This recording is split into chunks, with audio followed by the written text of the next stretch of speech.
Everyone, this is update for January 24, 2023, day 335 of the war, end of the date update. Quick update on Russian crude oil situation. The prices went a little bit up on international markets, so now Russia getting about $45, $46 per barrel. I mean, it's still not great, but it's a jump of about $6 to $8. Used to be like 38, as low as 38. So just it's not changing much, but just quick update. The situation getting a little bit better there. Now let's switch to the sort of general military strategy in Ukraine. So there were announcements that apparently Ukraine is going to get Leopard 2 tanks, A4, which are a little bit older, and then from Poland, believe Spain, even Netherlands, Denmark, Norway. And then apparently Germany finally decided under sort of pressure to give A6 to Ukraine, which is, I would say, mid-2000s, which is, fairly modern tank. Not the latest version, which is A7, but still pretty advanced. However, as a whole, let's say it's still unclear the total number of tanks. Some people say 100. Looks like so far it's less than 100. And Germany finally caved in under pressure because Germany wanted really US to step in and be the first, and then sort of follow the lead. And under the pressure, it actually was forced to kind of be the first in a way. So going back to the number, so it doesn't look like the number is going to be, 100, but from a big picture perspective, it doesn't matter whether it's going to be 50, 70, 80, 90, or 100. They are not sort of miracle. They just tanks, just relatively up to date, modern. Well, I won't even say modern because it's also product of 70s. The same as T64, T72, T80, even T90. It's all product from the 70s. They're more or less sort of like, how to say, grandparents, let's put this way, in terms of their age, in terms of engineering, so that so on. So none of them is really truly modern advanced tank. So that's going to be sort of, they're a little bit better than, let's say, Russian T-72. There's no question about it. But the advantage is not sort of tremendous. It's just some advantage. And the other problem with all of this, again, goes back to the problem within Ukrainian army, which again will not be able to use them effectively. So it will be sort of, to extend, I would say, much ado about nothing as a result. Yes, they will inflict some losses. Russian troops will lose probably 200-300 T-72s. Yes, it's significant losses, but Uralvagon Zavod, which is near Yekaterinburg, which I discussed probably, I don't remember, was like May, maybe June, maybe July of the last year. It works in 3 shifts, non-stop, producing T-90s. So, yes, Russia will lose probably those, but they will have replacement, and basically a little bit better replacement than T-72 in a way. So in other words, it does not really change anything. And then there are news that US is sending Abrams tanks, also unclear which versions, because some of them are pretty old and, say, not terribly sort of not adequate for the condition of the front line, or maybe it's going to be more up to date one. It's unclear, but again, it's conversation about 30-50 units. But again, doesn't really change anything. So again, this whole kind of like, it's being used by propaganda to sort of like to exaggerate the result of all of this. Yes, it's extremely helpful. It's great. I wish it happened, I would say, in March of 2022, not in January of 2023, where by which time Ukrainian army bled a lot of great soldiers. But better later than never, as I say. But again, as I said, the problem remains, and problem is in the Ukrainian top military leadership, and the biggest problem is in Ukrainian top political leadership, and specifically in Ukrainian president. As long as that person stays there, things will be going from bad to worse.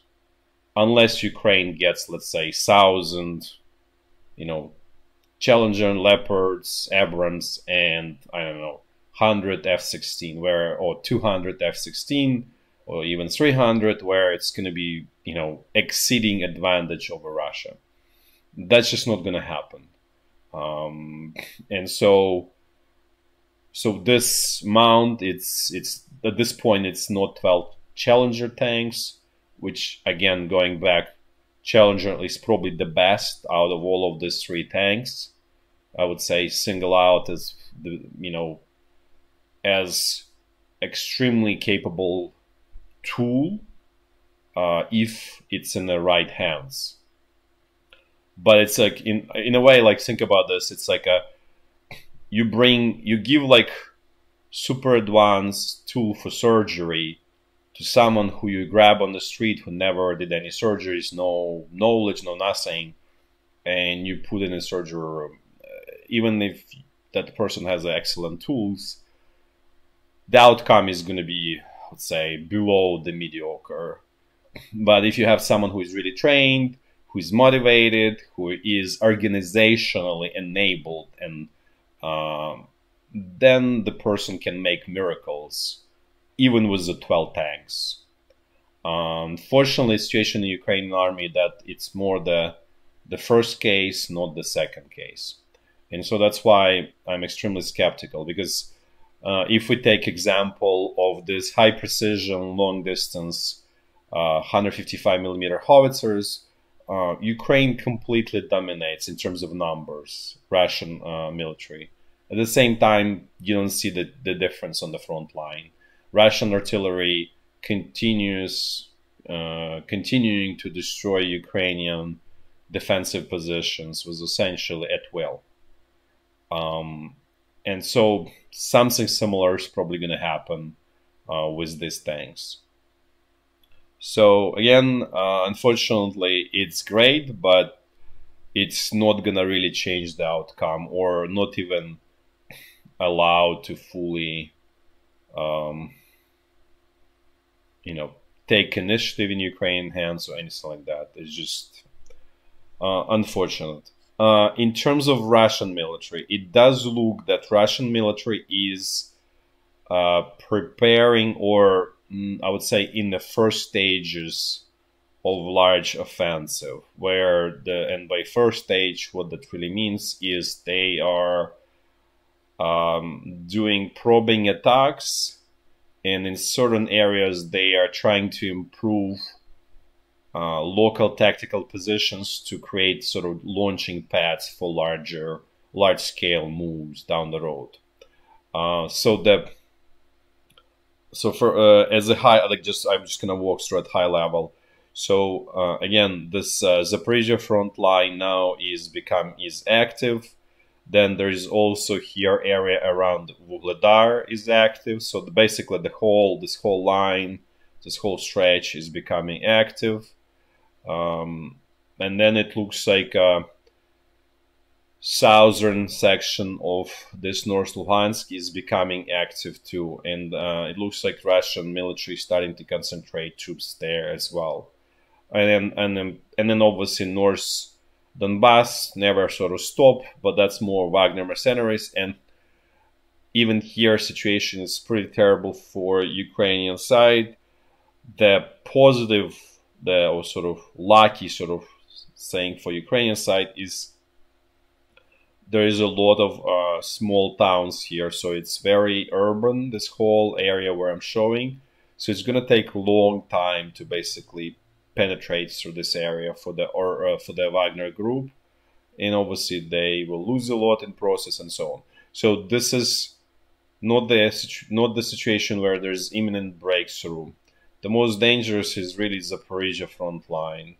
And remains to be seen if Russian side concentrated enough troops there to actually really punch through and make really dangerous moves. At the same time, Russian side also need exceedingly large advantage over Ukrainian forces because, again, the same problem plagues Russian military, right? Completely incapable. I want to be diplomatic. I don't want to use sort of really negative words about the Russian military command, but let's call it deadwood as a whole. So they also need, advantage of 3-5 times in order to be able to do something. So we'll see if they have that advantage, because if it's 1-to-1 or even 1.5-to-1, they won't be able to do much. And that's a whole big question. What do they have there in their pocket? One thing is very clear, that they are accumulating here in the southern sector of North Lugansk front line. So again, looks like they're preparing for relatively large offensive in the areas that sort of most likely are, again, is the Zaporizhya. And then apparently there could be attack out of this sort of southern section of North Luhansk. And then, as I said, Wagner mercenaries will continue their job, which sort of for the Russian side, which is positive of it, is that it attracts a lot of Ukrainian reserves in one of the more capable brigades, and they basically getting chewed up there, and so Ukrainian command does not have strong reserves to potentially do counterattack or anything like that. And at the same time, even if they had, they still don't know how to do counterattack anyways. So from all angles, they're not gonna be able to do anything. Okay, now let's jump to the actually walks through the front line. We're gonna do it in a clockwise fashion as always, starting from the very north and then moving down south. So the situation along the state border is more or less relatively quiet, nothing special, nothing new there. Then let's look at the North Luhansk front line. So so essentially this is where Russian troops attacking here. However, it looks like they're accumulating punch force here, because there is also 76 Airborne Division was spotted here, which also means, so just for those who relatively new, airborne divisions in Russian army basically are more battle capable, have better spirit, better motivation on average. Not saying that they are perfect or whatever, but if you compare regular division versus airborne, they definitely better. They're not quite as good as Wagner mercenaries by any means, but on a relative scale, they're a little bit better.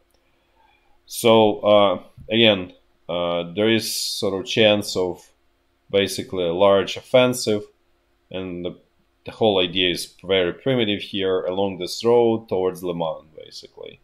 And then, potentially again attacking towards Izium. We'll see. Or turning down. We'll see. We'll see when it happens, but because there could be potentially many passes here. Now let's move and look what's going on in North Donbass front line. Things here are more or less the same.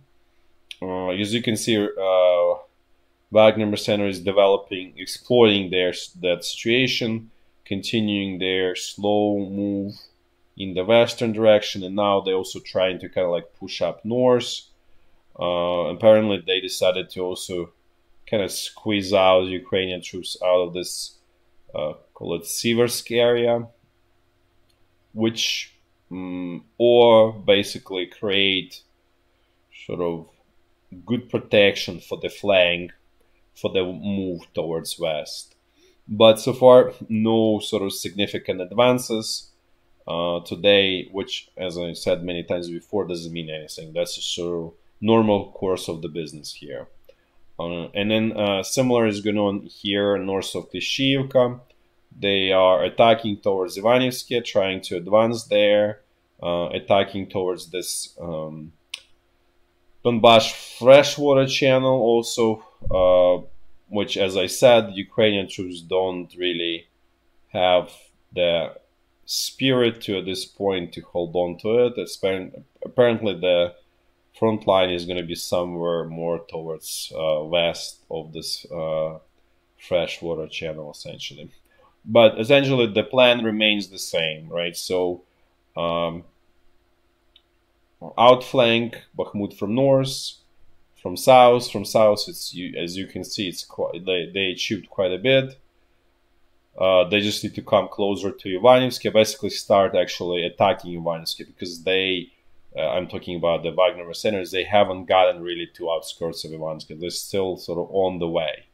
So once they get to southern outskirts of Ivanivsky, at that point, essentially roads are going to be more or less problematic. Even this road that goes from Chasiv Yar through Khromovo towards Bakhmut, which is the last sort of lifeline road that remains, it will be under fire control, and it's going to be very complicated to support Ukrainian troops here. And if Russian Wagner mercenaries will put significant pressure, right, over the day or two, Ukrainian troops will be forced to withdraw, even because they don't get enough supplies to basically respond to strong pressure.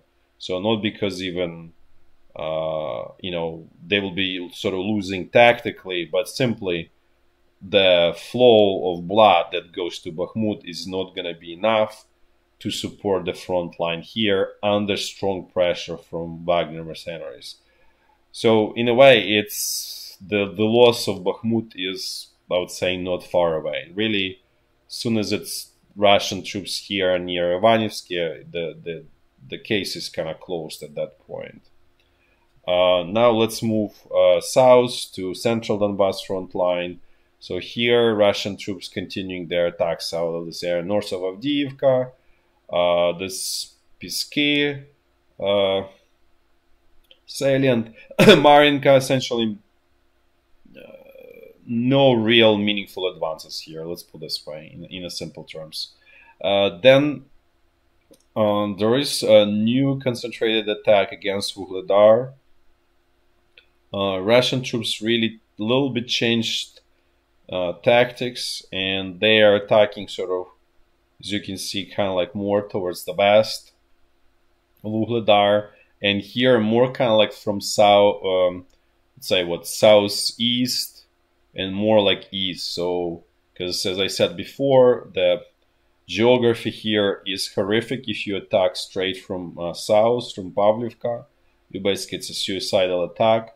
So they're trying to basically to destroy this stronghold, which is important stronghold in this whole defensive line, starting from Novomikhailivka, Vuhledar, and Velika Novosilka. So essentially, these three towns, Novomikhailivka, Vuhledar, and Velika Novosilka, essentially like a backbone of this defensive line here. If Vuhledar is lost, this really opens up floodgates in this area. So it is very important. Remains to be seen. 72nd Brigade is sort of one of the better brigades in terms of its capabilities. The geography is sort of positive, so we'll see if Russian troops manage to get far here. Now let's look at Zaporizhya front line, which is not sleepy anymore. So the Russian troops were attacking sort of a little bit east of Orikhiv, Here there's a village Cherivne, so it without success essentially. So after sort of initial sort of reconnaissance attacks, they basically quiet. They didn't achieve anything, sort of tested the waters, but it's clearly indication of the future large offensive that's being prepared and in the works there. That's it for today. Thanks for watching, and until tomorrow.